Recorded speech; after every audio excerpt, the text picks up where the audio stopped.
Hello everyone, welcome back to the channel. Today, we're diving into a powerful topic, the difference between the fasting practiced before Jesus came and the kind of fasting he recommended. Stay tuned, this could transform the way you fast. Before Jesus, fasting was often practiced in the Old Testament as a sign of repentance, mourning, or seeking God's favor. People wore sackcloth, covered themselves in ashes, and sometimes fasted as a nation to seek deliverance from enemies. It was mostly an outward expression, a way to show humility before God.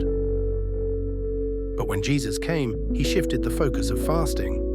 In Matthew 6:16-18, he said, "When you fast, do not look somber as the hypocrites do.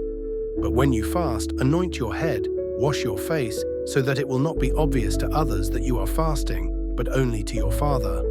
Jesus emphasized fasting as a private spiritual act, not to impress others, but to deepen your connection with God.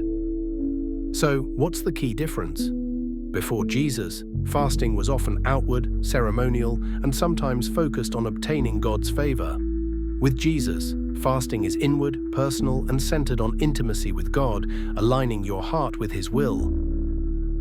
If you've ever struggled with fasting, remember this. It's not about ritual, but relationship. Seek God in secret, and He will reward you openly.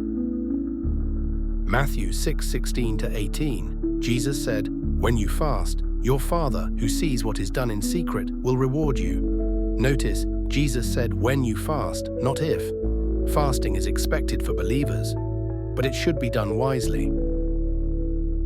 Jesus fasted 40 days in the wilderness, Matthew 4:1-2. He showed us that fasting is about dependence on God. Here are some of important reasons why a believer should consider fasting as a main part of his spiritual growth. 1. To grow closer to God, James 4:8.